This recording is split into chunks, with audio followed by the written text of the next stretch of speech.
La grosse actualité, c'est comme si Blériot vous commentez sur une actualité. Oui, une des deux, le bail de Rigobert. Pourquoi vous ne commentez pas sur l'augmentation des salaires? Je fais quoi avec l'augmentation des salaires? Donc, Rigaud est plus important. C'est un épiphénomène. Non. Je vous passe la parole.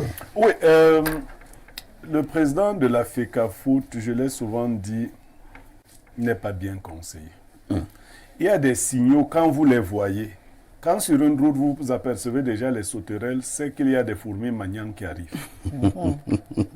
Lors du discours du chef de l'État, il a dit qu'il n'était pas content des résultats des Lions et qu'il avait instruit son gouvernement, et précisément le ministre des Sports, d'agir dans un certain sens. Ça, c'est les sauterelles. Un sage se dit donc que les fourmis maniantes sont derrière. Pourtant, il y a 2 jours, le président a fait une sortie dans laquelle il annonçait que lui, il allait confirmer le bail de Rigobert. Il est donc convoqué ce matin à la primature pour qu'on lui tire les oreilles. Qu'on lui dise que est-ce que tu as bien suivi le discours? Est-ce que tu n'as pas les gens là-bas à la FECAFOOT qui t'expliquent entre les lignes, qui te permet de comprendre ce que le chef de l'État a dit entre les lignes? Il a dit qu'il va faire en sorte que ça change. Bon, le président de la FECAFOOT, vous pensez qu'il a vraiment besoin de la primature? Certains ont souvent présenté le président de la FECAFOOT comme étant un monsieur qui a des bras longs. Qui a des photos avec Poutine. Qui a des photos avec Poutine. Demande... Donc, la primature, c'est quoi? Le terme sans Poutine. Les Camerounais, c'est Mme Ariane qui peut vous dire qui sont les Camerounais. Ils vous poussent au... Biya te met en prison. Même dans ton village, il n'y a même pas une ligne de 3 personnes pour contester. Je dis dans ton village. Bien sûr. Il n'y a pas 3 personnes qui se mettent en rang pour dire nous ne sommes pas d'accord que Niamey aille en prison. Dans ton... Et s'il entend qu'il y a eu une réunion dans ton village, dans ce sens, on prend aussi celui-là, on met en prison. Voilà. Vous savez, les groupes ECAN avaient un mot d'ordre, libérer tel, libérer tel. Entrez maintenant dans les groupes ECAN. Quand Biya s'énerve, on ne fait pas les trucs là. Et les Camerounais sont des menteurs. Ils ne se lèvent jamais pour défendre qui. Dans les Camerounais, n'aiment personne. Donc, si on lui a dit que comme il a les photos avec Poutine, c'est bon. Voilà. Merci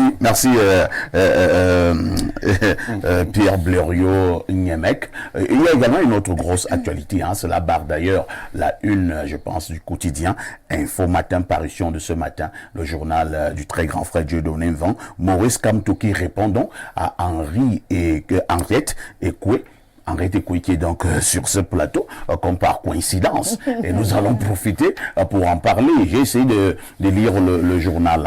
J'ai également vu la sortie de Maurice Kamto qui estimait que vous avez menti sur toute la ligne lors de votre dernière sortie sur Info TV il y a longtemps. Vous avez notamment dit, pour que nous soyons au même niveau de compréhension avec les téléspectateurs, que c'est Kamto qui était à l'origine du nouveau code pénal. Vous avez dit que Kamto est également a été à la manœuvre pour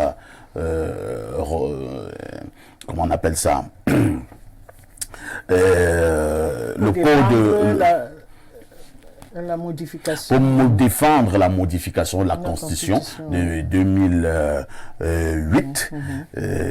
Maurice Kamto est donc monté au créneau pour dire que vous racontez des histoires. Ça sont mes mots. Et il a dit que ce que vous avez eu à relever n'est pas vrai. Alors, Henriette Ekoué est encore vivante et elle est sur ce plateau. Qu'est-ce que vous en dites? Vous avez menti? Kamto est un farceur. Ah bon? Parce que quand il dit par exemple que c'est monsieur Marafa qui a défendu, Marafa est un ingénieur chimiste. Un ingénieur chimiste ne peut pas défendre une modification de la Constitution devant la pépite qu'on appelle Kamto. Ce n'est pas possible. Bon. C'est Marafa Amidou Yaya. Non, c'est Amadou Ali qui m'a dit, j'ai introduit le sujet et celui qui a développé le bien fondé de la modification de la Constitution, c'est Kamto. Il n'est pas courageux, parce qu'un homme politique doit avoir du courage. Dire, je me suis trompé, je change de truc. Il ne vient pas dire que non, ce n'est pas vrai. D'autant plus que d'autres hommes politiques et députés étaient conviés à cette session de la commission des lois. Comment peut-il dire que c'est faux alors qu'il sait qui l'a fait? Premier petit mensonge. Le deuxième, c'est quoi? Donc, je dis que Marafa n'y est pour rien. Il n'est pas un juriste. Il a eu des fonctions politiques, mais c'était un ingénieur chimiste. Quand il finit l'école, il entre directement à l'entreprise Elf Sereka. Voilà. Bon, alors il a dit beaucoup de choses. Mais je vais dire ce que je pense de Kamto. Kamto a un parti dont la base s'identifie comme une brigade anti-sardinat. Les sardinats, c'est nous. Nous, les mendiants du Makoro. Et les autres, c'est les tontinards. Et j'ai appelé Kamto. Fogue est témoin. J'ai dit à Kamto, comment tu peux accepter que ta base s'identifie à ta région? En politique, on ne fait pas ça. On a mené la campagne de Fundi. Fundi n'a jamais dit qu'il est Bamileke. Quand il est en privé, il dit à Bigrafi Boy. Mais quand il est devant tout le monde, c'est le changement. Comment tu peux faire un parti des suprémacistes Bamileke? Parce que c'est ça, ce parti-là. Les suprémacistes Bamileke. Est-ce que c'est pas excessif en Non, fait? non, mais j'assume qu'ils viennent. Vous avez quelques éléments pour enrichir votre déclaration. En 2013, Oui. et il a refusé les débats. Et j'ai été convié pour l'interroger. Et je lui ai posé cette question. J'ai dit, mais vous saviez que vous avez participé à telle chose en tant que ministre délégué. Et ça ne vous a pas semblé bizarre de venir vous présenter après? D'ailleurs, Kamto sait que c'est parce qu'on lui a soufflé à l'oreille qu'il ne sera plus présent au gouvernement qui allait suivre. De décembre 2011, c'est là qu'il est parti. Il n'est pas parti parce qu'il voulait partir. C'est faux. Il s'est autoproclamé opposant. Et j'ai aussi dit que Kamto n'est pas un homme politique. Vous ne pouvez pas être un homme politique. Et vous demandez à votre base d'aller saccager les ambassades. Vous, un juriste. Kamto n'a jamais accepté cela. Hein. Il a toujours dit qu'il ne se reconnaissait pas dans les agissements de la base. Attendez, on a vu en direct, comment on l'appelle, son directeur de campagne, Paul-Éric Kingé, dire à la télévision, mais qu'est-ce qu'ils attendent? Qu'ils aillent à Berlin, à Paris. Il faut saccager les... Pourquoi il n'a pas dénoncé ça? Quand on décroche l'effigie du président de la République et on affiche la sienne, pourquoi il n'a pas dénoncé ça? S'il est courageux, pourquoi il n'a pas dit ça à ses congénères? Bon. Donc, Kamto, quand on connaît un tant soit peu le droit international public, on ne va pas attaquer les ambassades. J'ai été opposante à l'étranger. Quand on décide de marcher, on vient protester devant l'ambassade.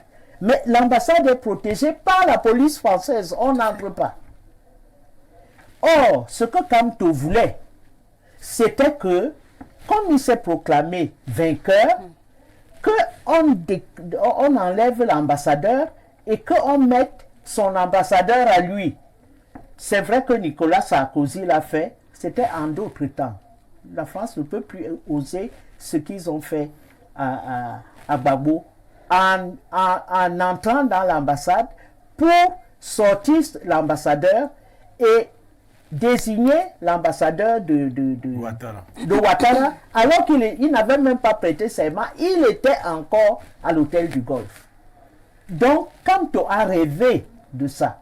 Mais on ne fait pas ça quand on est un juriste de talent. J'ai dit que ce n'est pas un homme politique. Quand vous êtes un homme politique, vous sortez de prison, vous annoncez la marche à suivre. Nous allons participer à l'élection, aux élections suivantes. Pendant que les gens sont en train de déposer les dossiers, vous dites que non, vous n'allez plus aux élections. Et on vous découvre dans YouTube, vous êtes en train de plaider pour le dossier Obiangema. Ça veut dire que ce dossier-là était plus important pour vous que d'organiser les élections, comme vous l'avez promis à l'opinion nationale. Bon, j'ai donné des conseils à Kamto, vous savez. Il est quand même réceptif. Je lui ai dit sur la brigade anti-sardinage, je lui ai dit, si tu n'es pas d'accord, dénonce ça. Parce que cette brigade-là veut dire que nous, qui ne sommes pas des Bamileke, on est des jouisseurs. Vous, vous êtes des travailleurs, les tontinards. Je lui ai dit, dénonce ça. On a fait la campagne de Frundi. Jamais Frundi n'a dit qu'il était Bamileke. Mais quand il est en privé et qu'il mange son tarot, il dit, n'oubliez pas que je suis graphie. Mais il n'a jamais dit.